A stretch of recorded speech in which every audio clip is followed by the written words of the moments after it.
good afternoon. Pero tapos lamang po ng fourth meeting with the Private Sector Advisory Council Education and Job Sector Group. Yes. Sa akin, sir, ang Java Action. Well, yung inulan natin dyan ay para dun sa mga nakauwi ng OFW. Paano ngayon sila? So, hinahanapan namin ng mga paraan para kung ready sila, makahanap sila ng bagong trabaho.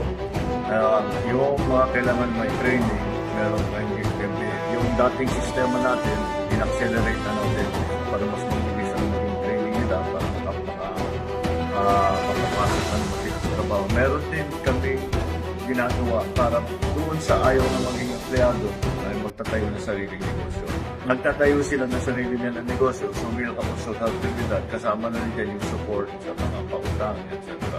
And the digitalization, of course, ng mga MSMEs kasi napasok na sa MSMEs. So yun ang inuna namin. But of course, there are also all kinds of other issues in terms of the new jobs that napag-usapan ng AI.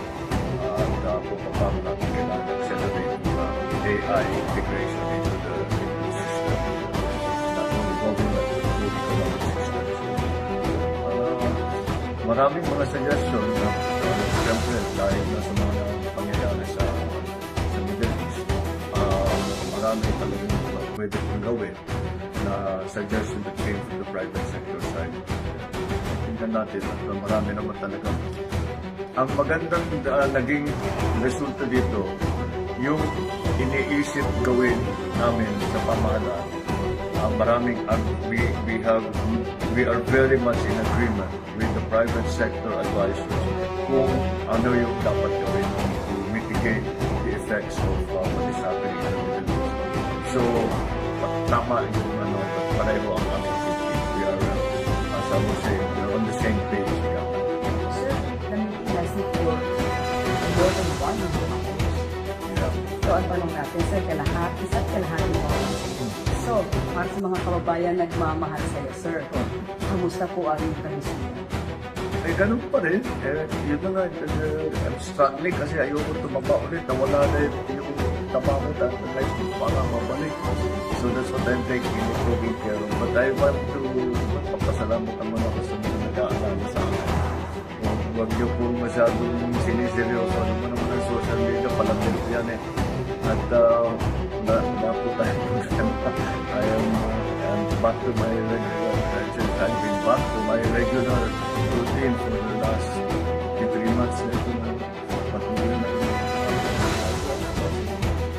doing my usual, watching my health, making sure that I'm always ready to do the work.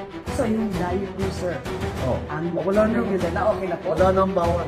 Matagal nang wala na. More than 1 month na ako walang bawal.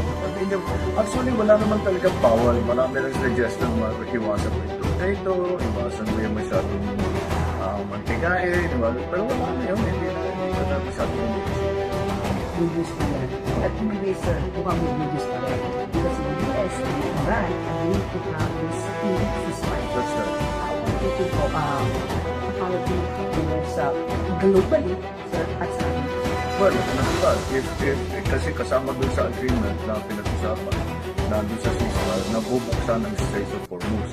Ibig sabihin, yung mga number 1, yung ating mga seafarer, libo-libo na naiiwan dun sa seafarer na nakaparking lang dun, nag-aantay na makapasok o lumabas. So, magagawa na nila yung kanilang trabaho. Pangalawa, we will then hopefully be able, yung mga supply na nailakad natin habang nag-aantay tayo ng bukas, baka pwede na nang padahanin.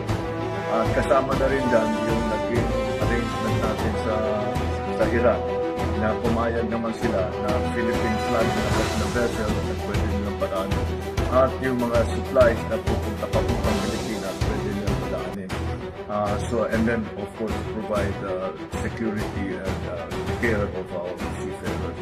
So we will take full advantage of the 2 weeks to increase our supply as much as possible and to continue to make whatever arrangements are possible. We are all hoping and praying that in the 2-week ceasefire ceasefire will extend further if the talks go well.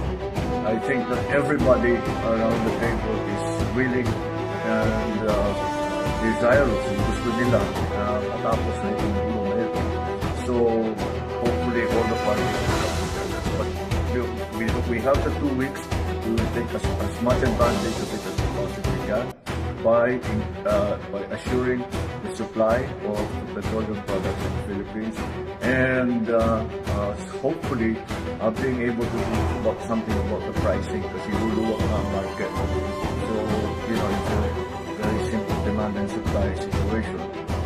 So hopefully that will be mababa ang presyo ng langis. Tignan natin because it's so volatile. 2 weeks may not be enough time to bring the prices down, but maybe if it is extended further than that in the prospect of even better situation following, then the prices will start to fall. We will of course immediately. We pray for that. Oh, Thank you very much, Mr. President. all right, salamat. Salamat.